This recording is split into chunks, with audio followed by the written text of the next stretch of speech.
হবে 26শে নভেম্বর।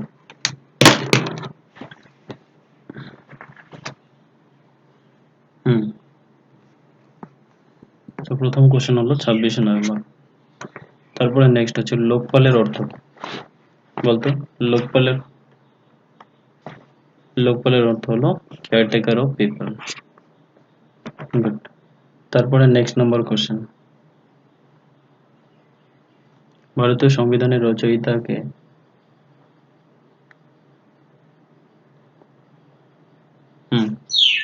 ভারতীয় সংবিধানের রচয়িতা হলেন ডক্টর বি.আর. আম্বেদকর। রুমা, তুই জানিস তো এটা? তারপরে রাজ্যসভার সভাপতি কে? ভারতের রাষ্ট্রপতি, ভারতের উপরাষ্ট্রপতি, ভারতের প্রধানমন্ত্রী, তারপর ভারতের স্বরাষ্ট্রমন্ত্রী। কোনটা হতে পারে? উপরাষ্ট্রপতি। নেক্সট নাম্বার, ভারতীয় সংবিধান অনুসারে রাজ্যের বিধানসভাগুলি নির্বাচন করেন কে? লোকসভার সদস্যরা, না রাজ্যসভার সদস্যদের, রাজ্য হাইকোর্টের প্রধান বিচারপতিকে, না অ্যাটর্নি জেনারেল অফ ইন্ডিয়াকে?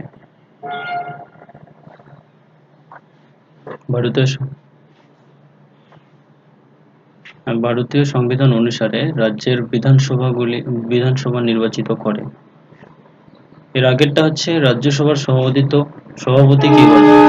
মানে রাজ্যসভার সভাপতি হলেন ভারতের উপরাষ্ট্রপতি, ঠিক আছে? আর ভারতীয় সংবিধান অনুসারে রাজ্যের বিধানসভাগুলি নির্বাচিত করে, এটা হচ্ছে রাজ্যসভার সদস্যদের। তারপরে নেক্সট দেখ, WBCS এই কোশ্চেনটা আসছে যে লোকপালের লোগোতে সতর্কতা চিহ্ন আছে, এটা কি হবে? তিরঙ্গা, তারপরে হচ্ছে অশোক চক্র, তারপর বিচারকের বেঞ্চ, তারপর হচ্ছে দুহাত। কোনটা হবে? লোকপালের লোগোতে সতর্কতা চিহ্ন দুহাত হবে না অশোক চক্র হবে?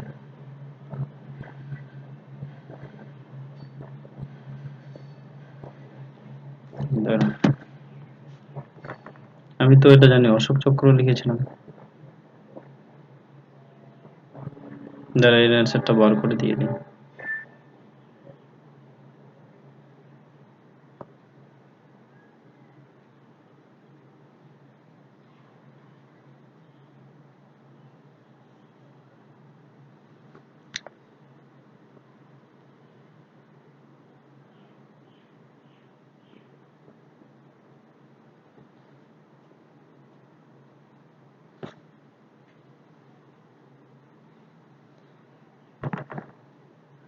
কোনটা হতে পারে এটা? এটা অশোক চক্র হবে। হ্যাঁ, লোকপালের লোগোতে এটা অশোক চক্র হবে। হ্যাঁ, দুই হাতটা এখনো পড়ি নাই। পরে নেক্সট দেখি আগে, তারপরে ওই গুগলে সার্চ করলেই পাওয়া যাবে এটা, বুঝলি? নেক্সট নাম্বার কোশ্চেন হচ্ছে সংবিধানের নবম তফসিল যখন চালু হয়েছিল তখন প্রধানমন্ত্রী কে ছিলেন?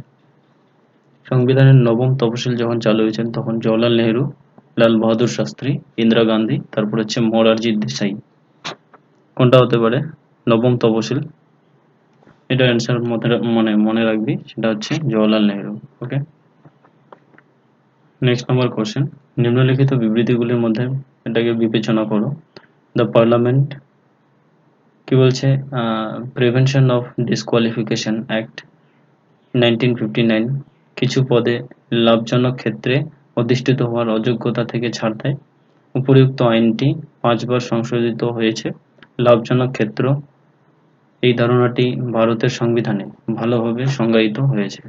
এবার এটার যে অ্যান্সার দেখ কি বলছে, অপশন 1 আর 2, শুধুমাত্র 3, শুধুমাত্র 2 আর 3, আর শুধুমাত্র 1, 2, 3।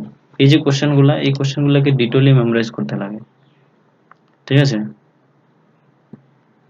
তো এটার অ্যান্সারটা জেনে নে খালি। এটার অ্যান্সারটা হচ্ছে দেখ 1 আর 2। মানে বিবৃতিগুলি বিবেচনা করে বলছে যে পার্লামেন্ট অ্যাক্ট 1959 এ কিছু পদে লাভজনক ক্ষেত্রে অধিষ্ঠিত হওয়ার অযোগ্যতা থেকে ছাড় দেয় এটা। আর একটা হচ্ছে উপরিউক্ত আইনটি 5 বার সংশোধিত হয়েছে। মানে পার্লামেন্ট অ্যাক্ট যদি থাকে কোশ্চেনে, এখান থেকে এই কোশ্চেনটা মানে এই একটা সংশোধিত করা হয়েছে টোটাল 5 বার, আর বাকিটা নিচেরটা ভুল। নেক্সট নাম্বারটাও ঠিক একই রকম কোশ্চেন, এই কোশ্চেনের উত্তরগুলোকে মেমোরাইজ করে রাখতে লাগে।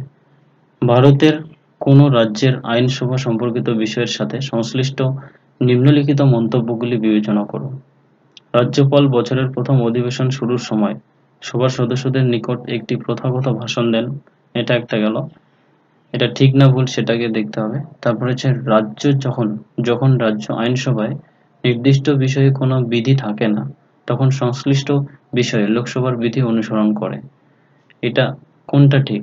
একটা ঠিক না ২ নম্বর ঠিক না ১-২ উভয়ই ঠিক না ১-২ কোনোটিও ঠিক নয়?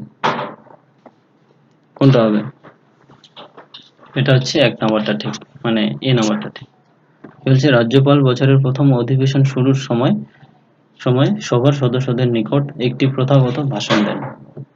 ওকে, তারপর নেক্সট নাম্বার হচ্ছে ১০ নাম্বার কি বলছে, যে নিম্নলিখিত কোন কমিশন পরামর্শ দিয়েছে যে রাজ্যপালকে রাজ্যের বাইরে একজন বিশিষ্ট ব্যক্তি হতে হবে এবং তার কোনো প্রত্যক্ষ বা তীব্র রাজনৈতিক সংযোগ থাকবে না বা বিগত সাম্প্রতিক রাজনীতিতে অংশগ্রহণ করেননি?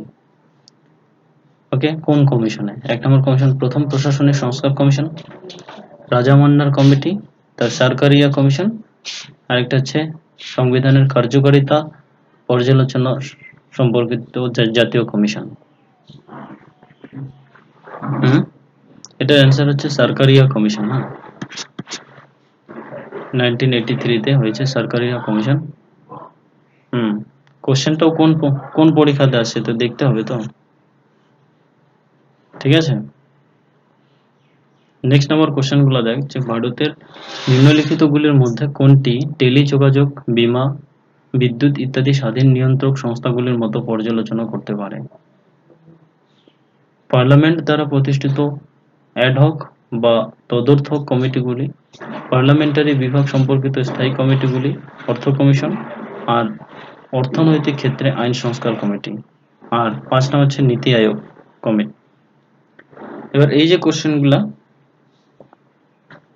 এই কোশ্চেনগুলো বেশি কিন্তু থাকে না, প্রতিটা যেখানে দেখবি ডাব্লিউবিসিএস এর জিকে অনেক থাকে, সেই ডাব্লিউবিসিএস এ ২-১টা করে এরকম কঠিন কঠিন অংশ মানে কোশ্চেন দিয়ে দেয়, ঠিক আছে। গ্রাজুয়েশন তো এটার অ্যান্সার হচ্ছে ১ আর ২। ওকে, যে পার্লামেন্ট দ্বারা প্রতিষ্ঠিত অ্যাডহক বা তদর্থক কমিটিগুলি আর পার্লামেন্টারি বিভাগ সম্পর্কিত স্থায়ী কমিটিগুলি পর্যালোচনা করা যায়। এবার ১১২ নম্বর কোশ্চেন দেখ কি বলছে, রাষ্ট্রীয় শাসন ব্যবস্থার প্রেক্ষিতে নিম্নলিখিত কোনটিকে স্বাধীনতার যথার্থ সংজ্ঞা হিসেবে গ্রহণ করা হয়? স্বৈরাচারী রাজনৈতিক শাসকের থেকে সুরক্ষা, নিয়ন্ত্রণের অনুপস্থিতি, তারপরে কি বলছে, নিজের পছন্দ অনুযায়ী কিছু করার সুযোগ, আর নিজের পরিপূর্ণ বিকাশ ঘটানোর সুযোগ। কোনটা হতে পারে? এটা অ্যান্সারটা বলে দেই, পরবর্তী যখন আমরা রিভিশন করব তখন কিন্তু এই কোশ্চেনের অ্যান্সারগুলোকে মনে রাখার চেষ্টা করবে। ডি নাম্বারটা হচ্ছে অ্যান্সার, নিজের পরিপূর্ণ বিকাশ ঘটানোর সুযোগ। কিছু কিছু কোশ্চেন আছে খুবই সহজ, কিছু কিছু কোশ্চেন আছে খুবই কঠিন, আর কোশ্চেনগুলো একটু হাই লেভেলের কোশ্চেন তো, যেহেতু আইএস এক্সামে আসছে তার জন্য। নেক্সট নাম্বার কোশ্চেন, যে ভারতীয় সংবিধানের ৪৪তম সংশোধনের মাধ্যমে সংবিধানে একটি ধারা অন্তর্ভুক্ত করে প্রধানমন্ত্রীর নির্বাচনকে বিচার বিভাগীয় সমীক্ষার থেকে মুক্ত করা হয়। ২ নম্বর কি বলছে, যে ভারতের সুপ্রিম কোর্ট ৭৭তম সংবিধান সংশোধন বিচার বিভাগের স্বাধীনতা লঙ্ঘন করেছে বলে অভিহিত করে। এবার কি হচ্ছে, মন্তব্যগুলি বিবেচনা করো কোনটা ঠিক আর কোনটা ভুল।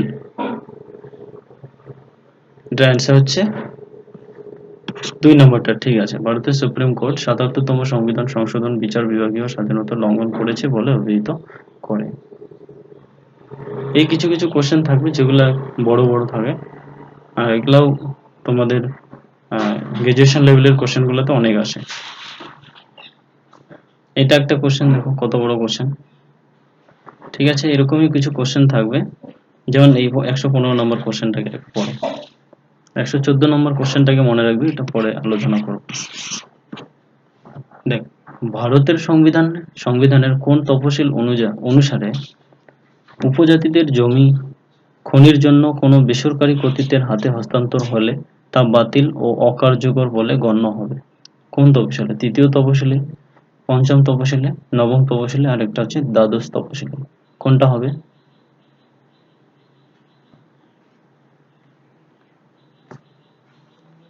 এটা হচ্ছে পঞ্চম তপশিলি, ঠিক আছে? কোশ্চেনের অ্যান্সারটাকে মাথায় রাখবি, মনে রাখার চেষ্টা করবি। ঠিক এরকমই একটা কোশ্চেন আছে 116 নম্বর, 114 আর 116 নম্বর কোশ্চেনটাকে পরে পরে করছি। 17 নম্বর কোশ্চেনটাও ঠিক একই রকম আছে, দেখ। মাতৃকালীন সুযোগ সুবিধা যেমন চাকরি পাইলে পাওয়া যায়, ম্যাটারনিটি লিভ বলা হয়। আইন সংক্রান্ত বিষয়ে নিম্নলিখিত কোনটি বা কোনগুলি সঠিক? দেখি বলছে সন্তান সন্ততা মহিলারা সন্তানের জন্মদানের পরবর্তী 3 মাস এবং পরবর্তী 3 মাস সবেতন ছুটি পাবেন, ঠিক আছে? এটার মানে বুঝলি কি বললাম? মনীষা, রুমা, বুঝিস নাই?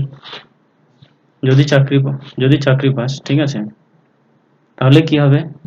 বিয়ে করার পরে যখন কি হবে, কোনো একটা মানে মহিলা প্রেগনেন্ট হয়ে যাবে, প্রেগনেন্ট মানে তার সন্তান জন্ম দেওয়ার পর, ঠিক আছে, সন্তানকে কেয়ার করার জন্য সে 3 মাস, ঠিক আছে, ছুটি পাবে। এটাকে মেটারনিটি লিভ বলা হয়। এমনকি সেই ছুটির সময় তার পুরো বেতন সে পাবে। বোঝা গেল? 3 মাসের বেতন সে ফ্রিতে পেয়ে যাবে। ওকে, বোঝা গেল? মাথায় ঢুকলো কি বললাম এটা? এটা একটা, হ্যাঁ, এটা ঠিক না ভুল এটা বলছে, ঠিক আছে? যদিও 3 বছর থাকে, কিন্তু এখানে 3 মাস দিয়েছে। ওকে, বেশি মানে অন্যান্য এক্সাম গুলোতে, মানে অন্যান্য যে ডিপার্টমেন্ট গুলো রয়েছে সেটাতে 3 বছর থাকে। তো নেক্সট নাম্বার কি বলছে? তার মানে দেখ, আমি জানি যে 3 বছর হয়, তার মানে এটা ভুল আছে, হয় কি না? এটা হবে না। ওকে, মহিলাদের কতটা সুবিধা, এই যে তুই যে যদি পুলিশে চাকরি পাস তাহলে তুই 3 বছর বাড়িতে থাকতে পারবি। বুঝছিস তো কি বললাম? ওকে, 3 বছর একদম ফুললি বাড়িতে থাকবো। তারপর 2 নম্বর হচ্ছে কি বলছে, শিশু রক্ষিণী ব্যবস্থা সহ সহকর্ম প্রতিষ্ঠানে কর্মরত মায়েরা প্রতিদিন কমপক্ষে 6 বার শিশু রক্ষিণী স্থানে যেতে পারবেন। এটা ভুল, ঠিক আছে? তারপরে নেক্সট নাম্বার কি বলছে, 2 জন সন্তান আছে এরকম মহিলাদের ক্ষেত্রে এই ধরনের সুযোগ সুবিধা হ্রাস পাবে, ঠিক আছে? শুধু 2 জনের ক্ষেত্রেই কিন্তু তুই এরকম পাবি। বুঝছিস তো কি বললাম, রুমা? ওকে, 2 জনেই, মানে একটা চাকরিজীবী মহিলা শুধু 2টা শিশু বা সন্তানের জন্যই কিন্তু সে এরকম সুবিধা পাবে। ওকে, কিন্তু হ্যাঁ, 3 বছর ছুটি পাবে, ঠিক আছে? তো সুতরাং 3 নম্বরটাই খালি রাইট, সি নাম্বারটা অ্যান্সার। ওকে, তারপর নেক্সট নাম্বার কি বলছে, কি রতীন্দ্র অনেকদিন পর দেখলাম।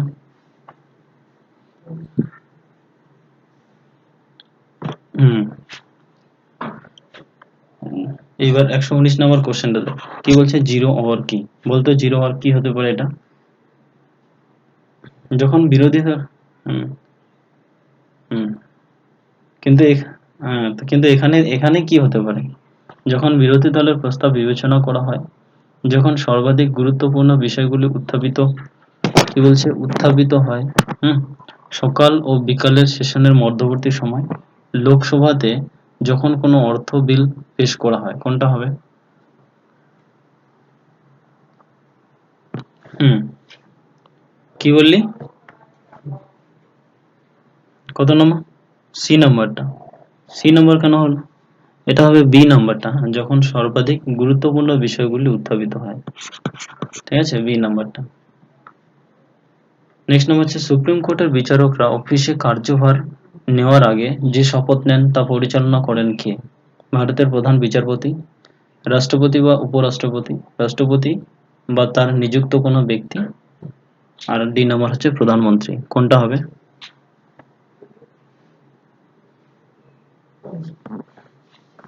সুপ্রিম কোর্টের যখন বিচারকরা মানে সুপ্রিম কোর্টের বিচারকরা কোনো অফিসে যখন কাজ করবে, তখন কাজ করার আগে তারা শপথ নেয়। সেটা প্রতিটা ক্ষেত্রেই হয়, যে কোনো চাকরির ক্ষেত্রেই শপথ নেওয়া হয়।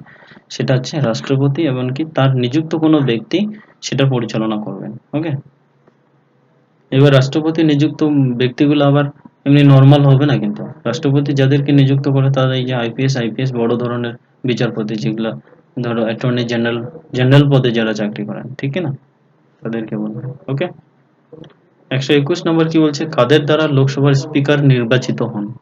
পার্লামেন্টের সকল সদস্যদের দ্বারা, জনগণ দ্বারা সরাসরি, তারপর হচ্ছে লোকসভার সমস্ত সদস্যদের দ্বারা, লোকসভার সংখ্যাগুরু সংখ্যাযুক্ত পার্টির সদস্যদের দ্বারা। কোনটা হবে? হ্যাঁ, এটা অ্যান্সার হচ্ছে ডি, লোকসভায় সংখ্যাগুরু সংখ্যাযুক্ত পার্টির সদস্যদের দ্বারা। স্বাধীন ভারতের প্রথম রাষ্ট্রপতি কে ছিলেন? সর্দার বল্লভভাই প্যাটেল, মহাত্মা গান্ধী, জওহরলাল নেহরু, সুভাষচন্দ্র বসু। সর্দার বল্লভভাই প্যাটেল ছিলেন স্বাধীন ভারতের প্রথম রাষ্ট্রপতি। কংগ্রেস শব্দটি প্রাপ্ত হয়েছে কোথা থেকে? উত্তর আমেরিকা ইতিহাস থেকে, আইরিশ ইতিহাস থেকে, ব্রিটিশ কমনওয়েলথ থেকে, আমেরিকার সংসদ থেকে। কোথা থেকে? আমেরিকা তো বুঝলাম, এটা উত্তর আমেরিকার ইতিহাস থেকে নেওয়া হয়েছে কংগ্রেস কথাটা। বোঝা গেল? হুম হুম সংসদ থেকে না, ইতিহাস, ইতিহাস থেকে। বলতো সবচেয়ে বড় অলিখিত অলিখিত সংবিধান কোন দেশে আছে? অলিখিত সংবিধান ভারতের তো লিখিত তো। হুম ব্রিটেন, হ্যাঁ। ভারতীয় জাতীয় কংগ্রেসের অধিবেশনে প্রথমবার বন্দে মাতরম গানটি গাওয়া হয়েছিল কবে? হুম এটা অ্যান্সার হচ্ছে, এটা হচ্ছে 1896 সালে গাওয়া হয়েছে। ঠিক আছে, ভারতীয় জাতীয় কংগ্রেসের অধিবেশনে প্রথমবার বন্দে মাতরম গানটি গাওয়া হয়েছিল 1896 সালে। কোশ্চেন গুলো খুবই ইম্পর্টেন্ট, বুঝছিস তো? 1000টা কোশ্চেন আছে এখানে। এই 1000টা কোশ্চেন যদি তুই কমপ্লিট করতে পারিস, সংবিধান থেকে তোকে কেউ কোনোদিন হারাতে পারবে না, বুঝছিস তো? আর এটাকে আমি কমপ্লিট করেই ছাড়বো। নেক্সট নাম্বার কোশ্চেন, প্রথম লোকপাল বিল সংসদে উত্থাপন করা হয়েছিল কবে? মে 1968, মে 1980, আর জুলাই 1982, জুন 1985। কোনটা হবে? এটা অ্যান্সার, এটা হ্যাঁ অ্যান্সারটা বলে দিচ্ছি, এটা হচ্ছে মে 1968। হ্যাঁ, প্রথম লোকপাল বিল সংসদে উত্থাপন করা হয়েছে, উপস্থাপন করা হয়েছিল মে মাসের 1980, মানে 1968 সালে মে মাসে। নেক্সট নাম্বার কোশ্চেন, জাতিসংঘের কোন অঙ্গটি বিশ্ব সংসদ হিসাবে বিবেচিত? সাধারণ পরিষদ, নিরাপত্তা পরিষদ, আন্তর্জাতিক আদালত, তারপর হচ্ছে ট্রাস্টি কাউন্সিল। কোনটা হবে? এটার অ্যান্সারটা বলে দিচ্ছি, এটা হচ্ছে সাধারণ পরিষদ। ওকে, আমি কিন্তু দেখ, ইভিনিং যখন ডিউটি পড়বে, ঠিক আছে, ইভিনিং ডিউটিতে রাত্রি 10টা হোক 11টা হোক, তখন কিন্তু আমি খালি রিভিশন, জিকের জন্য রিভিশন ক্লাস নিয়ে নেব। সকালে তো আমি, ইভিনিং ডিউটি হলে সকালে তো অঙ্ক ইংরাজি হোক, মানে অঙ্ক হোক ইংরাজি জিআই হোক যেটাই হোক করাবো, ঠিক আছে, একটা সেট করাবো। আর ডিউটি থেকে আসার পরে ল্যাপটপ নিয়ে বসবো, আর ওই আহ, তখন নতুন কিছু করাবো না, তখন খালি প্র্যাকটিস সেট, তখন খালি এরকম করে কোশ্চেন অ্যান্সার খালি করানো হবে। ঠিক আছে, কারণ কি, আহ, রাত্রিবেলাটা না, রাত্রি মানে এত রাত্রে জিকে কোশ্চেন মানে ধরাটা ঠিক আছে, ঠিক তো? ওটাতে বেশিরভাগ স্টুডেন্টের ইন্টারেস্ট আছে, আসে, কিন্তু ওই অঙ্ক জিআই এটাতে আসে না, নাকি না? তো নেক্সট নাম্বার কোশ্চেন কি, 127 নাম্বার হচ্ছে, কোন ধারা, কোন আর্টিকেলে কি বলছে যে ভারতের বাকি অংশের থেকে জম্মু কাশ্মীরকে আলাদা করা হয়েছে? এটা তো জানোই সকলেই, কত হবে এটা? হুম হুম 370 জম্মু কাশ্মীরে লাগু করা হয়েছিল, তো জানিসই। নেক্সট নাম্বার কোয়েশ্চেন, ভারতীয় সংবিধানের সংশোধনগুলির মধ্যে কোন সংশোধন লোকসভা ও রাজ্য বিধানসভাগুলি এসসি এবং এসটিদের জন্য সংরক্ষণ সম্পর্কিত এবং অ্যাংলো ভারতীয়দের প্রতিনিধি লোকসভায় ও রাজ্য বিধানসভায় থাকার ব্যাপারে সম্পর্কিত? এই কোশ্চেনটা খুবই ইম্পর্টেন্ট। বল কি হবে? এটা মাথায় রাখবি, না না, 79তম, 79তম সংবিধান সংশোধনী। মানে এসসি আর এসটি, আমরা যে এই যে 5 বছর করে ছাড় পাই, হয় কি না, এটা কিন্তু ওই 79তম সংবিধান সংশোধনে বলা হয়েছে। মাথায় ঢুকলো? এবার বল, হ্যাঁ, ভারতের পঞ্চায়েতি রাজ ব্যবস্থার প্রকার কত, কত প্রকার আর কি? এক স্তর, দ্বিতীয় স্তর, ত্রিস্তর, কি কি বলতো?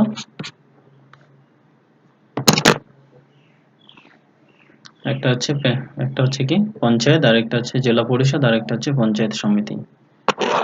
নেক্সট নাম্বার কোশ্চেন 130 নাম্বার, ভারতীয় সংবিধানে কি বলছে যে ভারতীয় সংবিধানে আর্টিকেল 280 তে নিম্নলিখিত কোনটি স্থাপনের ব্যবস্থা করা হয়েছে? পরিকল্পনা কমিশন, আন্তঃরাজ্য কাউন্সিল, নদী জল সংক্রান্ত ট্রাইব্যুনাল, আর অর্থ কমিশন।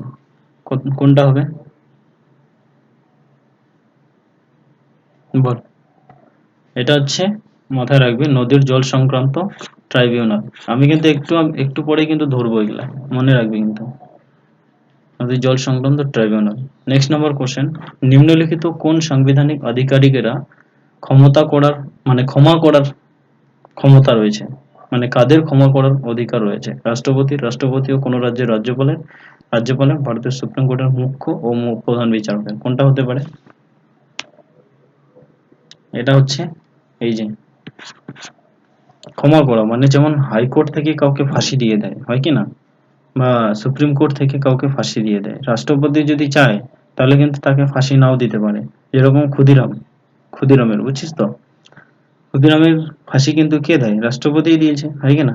রাষ্ট্রপতি, ওকে অনেকবার জিজ্ঞাসা করা হয়েছিল যে তুই খালি একটা কথা একবার বল যে তুই ভুল করিস নাই, তাহলেই আমি তোকে কি করব, এই হুম, মানে ফাঁসি দিব না। হুম, ফাঁসিটা মুক্ত করা হয়। কিন্তু কি করলো, ও মানে সঠিক কথাই বললো যে না আমি ভুল করেছি, তার জন্য ওকে ফাঁসি দিল। ঠিক আছে? হাইকোর্টের হলে রাজ্যপাল, আর সুপ্রিম কোর্টের হলে রাষ্ট্রপতি। 132 নম্বর কোশ্চেন, পাবলিক অ্যাকাউন্টস এর উপর পার্লামেন্টারি কমিটি, উপরের কোশ্চেনটা দেখা হচ্ছে, বিচার করো মানে কোনটা ঠিক। লোকসভায় 25 জন সদস্যের অধিক দ্বারা গঠিত হয় না, মানে লোকসভার 25 জন সদস্যের অধিক বেশি মানে দ্বারা গঠিত হয় না, এই যে পাবলিক অ্যাকাউন্টস কমিটি। ঠিক আছে? কেবলমাত্র আইনি ও বৈধতার নিরিখে পাবলিক এক্সপেন্ডিচার পরীক্ষা করে না, কোনো রকম টেকনিক্যাল অনিয়ম আছে কিনা জানার জন্য, উপরন্তু অর্থনীতির স্বচ্ছতা, জ্ঞান এবং যথার্থতা দেখার জন্য পরীক্ষিত হয়। ভারতের কন্ট্রোলার অ্যান্ড অডিটর জেনারেল এর রিপোর্ট পরীক্ষার জন্য উপরিউক্ত কোন উত্তর বা উত্তরগুলি সঠিক? কেবলমাত্র 1, তারপর হচ্ছে 2 3, কেবলমাত্র 3, কেবলমাত্র 1 2 3। এবার এই কোশ্চেনটার অ্যান্সার আমি নিজেই বলে দিচ্ছি, এটাকে পরবর্তীতে মেমোরাইজ করার চেষ্টা করবি। এটা হচ্ছে বি নাম্বারটা ঠিক, মানে 2 আর 3টা হলো ঠিক। ঠিক আছে? যে কি বলছে, এই যে হ্যাঁ, পার্লামেন্টারি কমিটি গঠিত হওয়ার জন্য যে কি কি লাগবে, মানে এই যে 2 নম্বরটা কি বলছে, কেবলমাত্র আইনি ও বৈধতার নিরিখে পাবলিক এক্সপেন্ডিচার পরীক্ষা করে না, কোনো রকম টেকনিক্যাল অনিয়ম আছে কিনা জানার জন্য, এবং অর্থনৈতিক স্বচ্ছতা, জ্ঞান ও যথার্থতা দেখার জন্য পরীক্ষিত হয়, আর ভারতের কন্ট্রোলার অ্যান্ড অডিটর জেনারেলের রিপোর্ট পরীক্ষার জন্য। ওকে, এই ধরনের কোশ্চেনগুলো কিন্তু আসে পরীক্ষা, মানে বেশি থাকবে না, একটা দুইটা বড় কোশ্চেন থাকবেই। ওকে, এরপরে নেক্সট হচ্ছে 133 নং, ভারতের রাষ্ট্রপতির ক্ষেত্রে অভিযোগ আনা যায়। কি কি অভিযোগ রাষ্ট্রপতির মানে করা যায়? কি বলছে যে পার্লামেন্টের উভয় কক্ষের যৌথ অধিবেশনে, লোকসভায় এককভাবে, আর রাজ্যসভায় এককভাবে। তাহলে কোনটা হতে পারে? এটার অ্যান্সার হচ্ছে, এটা হচ্ছে পার্লামেন্টের উভয় কক্ষের যে কোনোটিতে, একটা রাজ্যসভা ও লোকসভা যে কোনোটাতে। ঠিক আছে? নেক্সট হচ্ছে কি, তো এই জন্যই তো প্র্যাকটিস করা নিয়ে কথা। 134 নম্বর কোশ্চেন, কোন রাজ্যে ডিস্ট্রিক্ট জাজ নিযুক্ত হন? মানে কোন রাজ্যে ডিস্ট্রিক্ট জাজ নিযুক্ত হন কার দ্বারা? গভর্নর দ্বারা, হাইকোর্টের প্রধান বিচারকের দ্বারা, রাজ্যের কাউন্সিল অফ মিনিস্টার দ্বারা, আর রাজ্যের অ্যাডভোকেট জেনারেলের দ্বারা। মানে আমাদের যে ডিস্ট্রিক্ট জাজ, মানে যে ধরো এই আলিপুরদুয়ারে ধরো যে কোর্ট আছে, কোর্টে তো নিশ্চয়ই জাজ আছে, তো এই জাজটা কার দ্বারা নিযুক্ত হন? ঠিক আছে?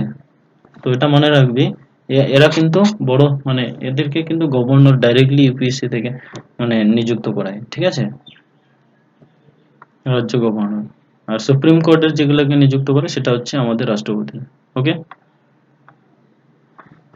এরপরে 135 নম্বর কোশ্চেন কি, ভারতীয় সংবিধানের 86 নম্বর সংশোধনে ডাইরেক্টিভ প্রিন্সিপালস এ পরিবর্তন করা হয়েছে মানে করা হয়েছে কোনটির জন্য? Early childhood care and education for all children, until they complete the age of 6 years. ওকে, মানে 6 বছরের আগে কথা বলছে, ঠিক আছে? 6 বছরের আগেই যারা মানে প্রতিটার তাদেরকে যত্ন এবং তাদেরকে শিক্ষা দিতে হবে, এটা ঠিক নয়, ভুল এটা। The state of provide free legal aid, মানে হচ্ছে এইড মানে হচ্ছে মানে শারীরিক দিক দিয়ে কোনো রকম যদি চোট বা মানে প্রাথমিক যে চিকিৎসা সেটা। Encourage village panchayats prohibiting intoxication drinks and drugs injurious to health.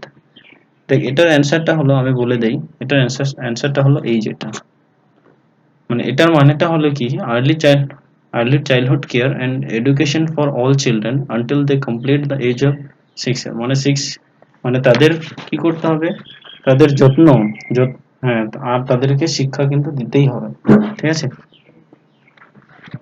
6 ইয়ার হওয়ার মধ্যে। তারপরে নেক্সট কোশ্চেন কি, ভারতীয় সংবিধানের কোন তালিকায় কেন্দ্র এবং রাজ্যের মধ্যে ক্ষমতা বন্টন রয়েছে?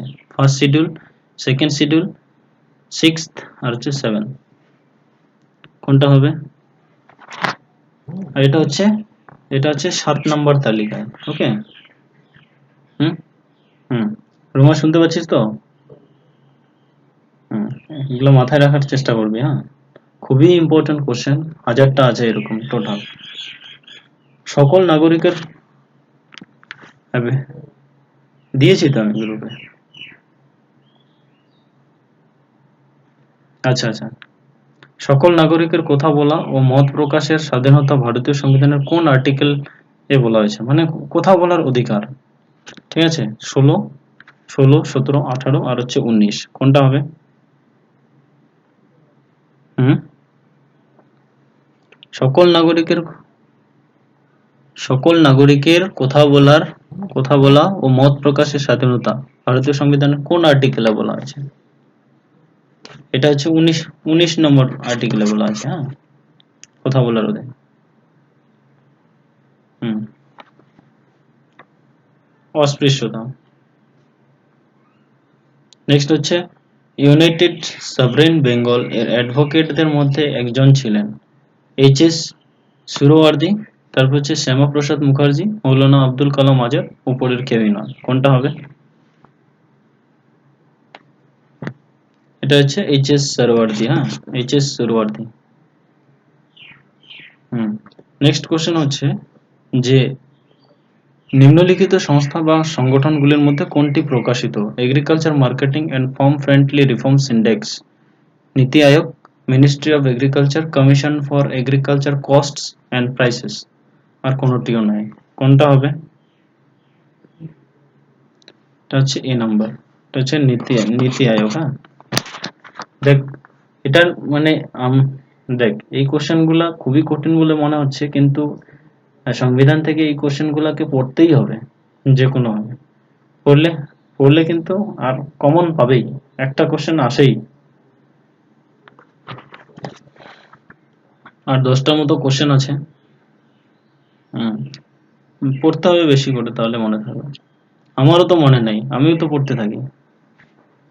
ভারতের সংবিধান অনুযায়ী রাষ্ট্রপতির কর্তব্য হলো পার্লামেন্টের ডেস্কে, মানে টেবিলে উপস্থাপন করা নিম্নলিখিতগুলি: recommendation of union finance commission, কেন্দ্রীয় ফাইন্যান্স কমিশনের সুপারিশগুলি, পাবলিক অ্যাকাউন্টস কমিটি এর রিপোর্ট, কন্ট্রোলার অ্যান্ড অডিটর জেনারেলের রিপোর্ট, ন্যাশনাল শিডিউল কাস্ট কমিশনের রিপোর্ট। কেবলমাত্র 1, 2 আর 3, 1, 2, 4 আর 1, 2, 3, 4 ঠিক, তাহলে কোনটা হবে?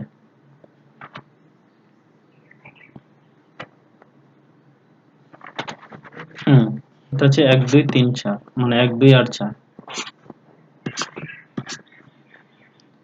এবার এটাকে যদি ভালো করে জানতে চাস, তাহলে এই যে রাষ্ট্রপতি যে আছে, মানে প্রেসিডেন্ট, ঠিক আছে, এটা এটা সম্পর্কে এর সম্পর্কে তোকে ভালো করে পড়তে হবে, তাহলে তুই এটার পুরো ডিটেলসটা পেয়ে যাবি, বুঝছিস তো? 141 নম্বর কোশ্চেন কি বলছে, সঠিক তারিখ ও বছর চিহ্নিত করুন যখন থেকে ভারতীয় সংবিধান আরোপিত বা কার্যকর হয়েছিল।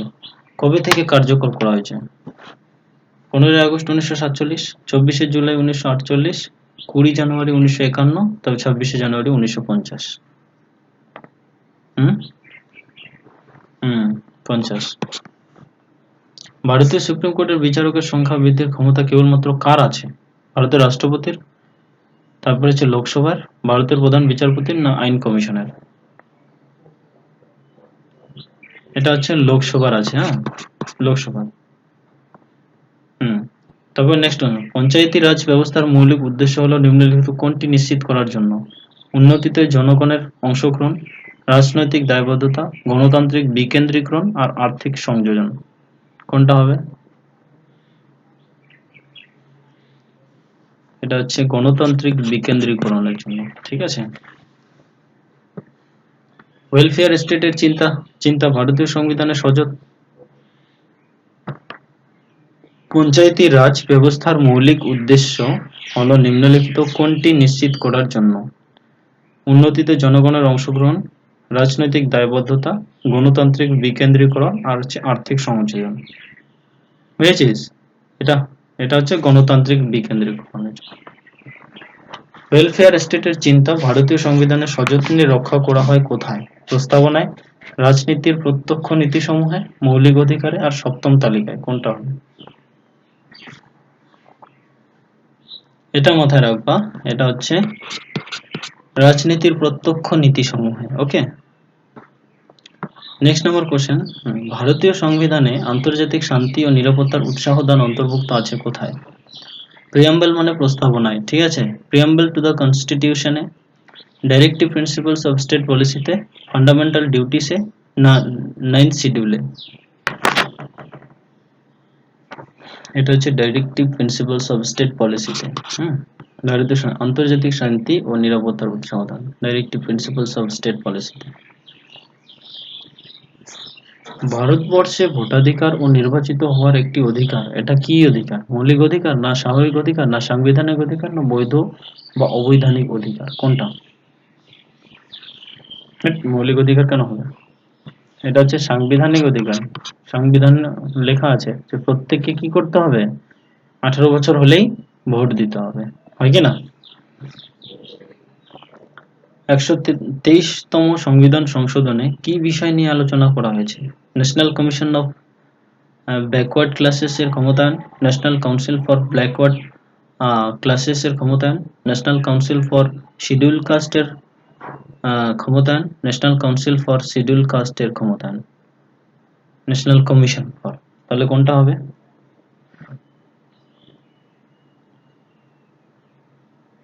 এটা অ্যান্সার হচ্ছে national commission on backward classes এর ক্ষমতায়ন।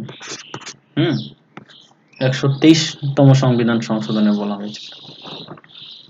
ভারতীয় দণ্ডবিধির কোন ধারায় ব্যভিচার সংক্রান্ত আইনের উল্লেখ রয়েছে? এটা হচ্ছে 497 নং ধারায়। 457। ভারতীয় সংবিধানের 497 নং ধারায় ব্যভিচার সংক্রান্ত আইনের উল্লেখ রয়েছে। সংবিধানের কোন ধারায় রাজ্যপালকে রাজ্যের শাসন বিভাগীয় ক্ষমতা দেওয়া হয়েছে বলতো?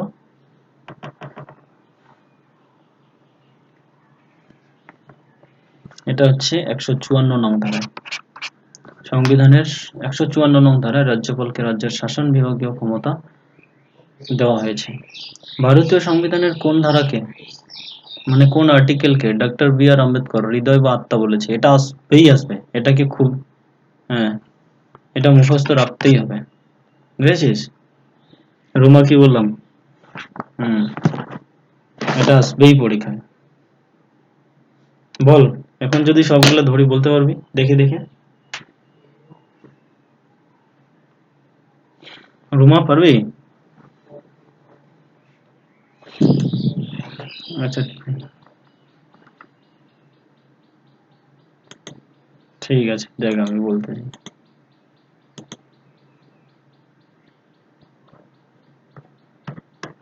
আমার জিকে পড়তে যে এত সুন্দর লাগে না, আগে পড়তে ইচ্ছা করতো না, কিন্তু এখন তো আমার খালি সারাটা দিন যদি দিই, আমার এখন খালি সারাদিন জিকে নিয়ে পড়ে থাকি। হুম।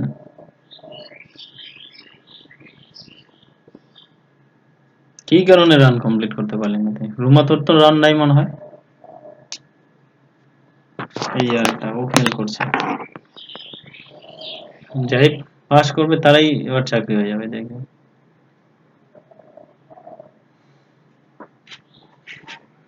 হুম, না না, যারা যারা রান রান কমপ্লিট করবে, যারা যারা রানে পাস করবে,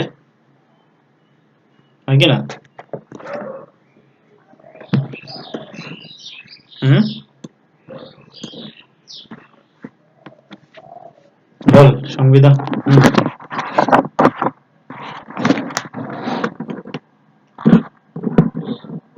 হুম, হুম, বল এটা কি হবে? ভারত, বল ভারতীয় সংবিধান দিবস কবে পালিত হয়?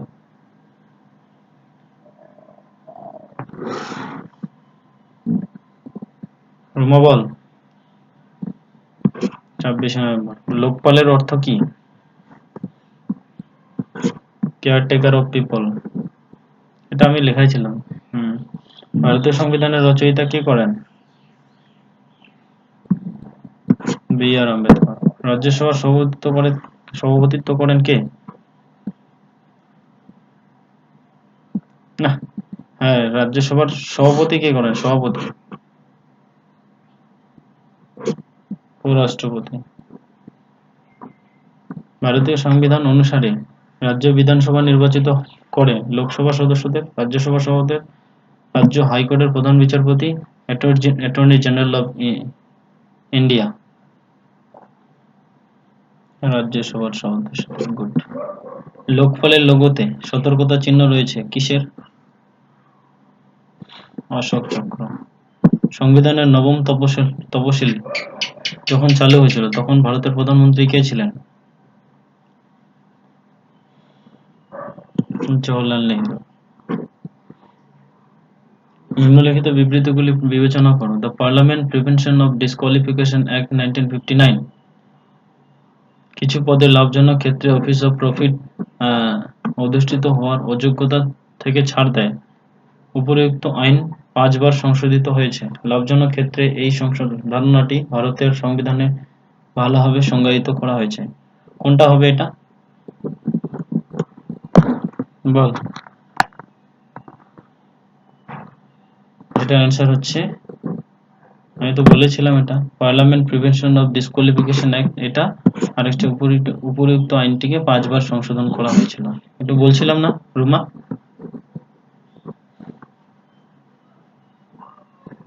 আচ্ছা আচ্ছা, তারপরে নেক্সট। ভারতের কোন রাজ্যের আইনসভা সম্পর্কিত বিষয়ের সাথে সংশ্লিষ্ট নিম্নলিখিত মন্তব্যগুলি বিবেচনা করো। রাজ্যপাল বছরের প্রথম অধিবেশন শুরুর সময় সভার সদস্যদের নিকট একটি প্রথাগত ভাষণ দেন। শুধু এটাই রাইট, হ্যাঁ, এই নম্বরটা। হ্যাঁ, বাকিটা কিন্তু ভুল। তারপর নিম্নলিখিত কোন কমিশন পরামর্শ দিয়েছে যে রাজ্যপালকে রাজ্যের বাইরে একজন বিশিষ্ট ব্যক্তি হতে হবে এবং তার কোনো প্রত্যক্ষ বা তীব্র রাজনৈতিক সংযোগ থাকবে না বা বিগত সম্প্রতি রাজনীতিতে অংশগ্রহণ করেননি? প্রথম প্রশাসনিক সংস্কার কমিশন, রাজা মান্নার কমিটি, সরকারিয়া কমিশন, সংবিধানের কার্যকারিতা পর্যালোচনা সম্পর্কিত জাতীয় কমিশন। কোনটা হবে? সরকারিয়া কমিশন। কততে? 1983 সালে। ঠিক আছে। রাজ্যপালের একটা জিনিস যদি বলে, রাজ্যপাল সম্পর্কে তুই কি জানিস? রাজ্যপালকে কি হবে, মানে আমাদের আমাদের পশ্চিমবঙ্গের রাজ্যপাল কিন্তু পশ্চিমবঙ্গের বাসিন্দা হতে পারবে না। বুঝছিস তো কি বললাম? হুম, তাকে তাকে বাইরের বাইরের থেকে আসতে হবে, যেমন বর্তমানটা আছে, ঠিক আছে, জগদীপ ধনকর, হয় কি না? তিনি কিন্তু আমাদের কি কয় এখানকার না, পশ্চিমবঙ্গের না কিন্তু, ঠিক আছে। তো ওনাকে কি হতে হবে? বাইরে হতে হবে। কারণ কি? যাতে পশ্চিমবঙ্গের রাজনৈতিক মহল থেকে তাকে কি থাকতে হবে? দূরে থাকতে হবে, যাতে হঠাৎ সে এসে যাতে সে তার সঠিক চাক্ষুষ দেখতে পারে যে কি, কোনটা ঠিক কোনটা ভুল, ঠিক কি না? কোনো কোনো পার্টির যাতে সংযোগ সে কি করতে না পারে, দিতে না পারে। বুঝেছিস তো? এই যে এখানেই ওটাই বলছে, দেখ, যে কোনো পার্টির কি হচ্ছে তীব্র রাজনৈতিক সংযোগ কি করে থাকবে না, তার কোনো তীব্র রাজনৈতিক সংযোগ থাকবে না। বুঝা গেল? ভারতের নিম্নলিখিতগুলির মধ্যে কোনটি টেলিযোগাযোগ, বীমা, বিদ্যুৎ ইত্যাদি স্বাধীন নিয়ন্ত্রক সংস্থাগুলির মতো পর্যালোচনা করতে পারে? পার্লামেন্ট দ্বারা প্রতিষ্ঠিত অ্যাডহক বা তদর্থক কমিটিগুলি, পার্লামেন্টারি বিভাগ সম্পর্কিত স্থায়ী কমিটিগুলি, অর্থ কমিশন আর অর্থনৈতিক ক্ষেত্রে আইন সংস্কার কমিটি। কোনটা হবে? এটা হচ্ছে ১১-২। ওকে। রাষ্ট্রীয় শাসন ব্যবস্থার প্রেক্ষিতে নিম্নলিখিত কোনটিকে স্বাধীনতার যথার্থ সংজ্ঞা হিসেবে গ্রহণ করবে? স্বৈরাচারী রাজনৈতিক শাসকের থেকে সুরক্ষা, নিয়ন্ত্রণের অনুপস্থিতি, নিজের পছন্দ অনুযায়ী কিছু করার সুযোগ, নিজের পরিপূর্ণ বিকাশ ঘটানোর সুযোগ। কোনটা হবে? পরিপূর্ণ বিকাশ ঘটানোর সুযোগ। দেখি পিছন মানে শেষের থেকে তোমাদের কিরকম মনে আছে? শেষের থেকে তো সবাই করলাম। বলো এটা কি হবে? ভারতীয় সংবিধানের কোন ধারাকে ডক্টর বি আর আম্বেদকর সংবিধানের হৃদয় বা আত্মা বলেছেন? ৩২ নং ধারা। সংবিধানের কোন ধারায় রাজ্যপালকে রাজ্যের শাসন বিভাগীয় ক্ষমতা দেওয়া হয়েছে? ১৫৪। Very good. ভারতীয় দণ্ডবিধির কোন ধারায় ব্যভিচার সংক্রান্ত আইনের উল্লেখ রয়েছে? ৪৯৭। গুড। ১২৩তম সংবিধান সংশোধনে কি বিষয় নিয়ে আলোচনা করা হয়েছে? National commission for backward classes এর ক্ষমতায়ন, national council for backward classes এর ক্ষমতায়ন, national council for schedule caste এর ক্ষমতায়ন, national commission for schedule caste এর ক্ষমতায়ন। কোনটা হবে? গুড। ভারতবর্ষে ভোটাধিকার ও নির্বাচিত হওয়ার অধিকার, এটি কি মৌলিক অধিকার, না স্বাভাবিক অধিকার, না সাংবিধানিক অধিকার? তো ঠিকই আছে, আজকে এইভাবেই তোমাদের জিকে ক্লাস হলো। আর আমি কিন্তু তোমাদের ওই ইভিনিং টাইমে, ইভিনিং ডিউটিতে নাইটে কিন্তু তোমাদের এগুলো খালি রিভিশন করাবো, বুঝিস তো? খালি ধরবো।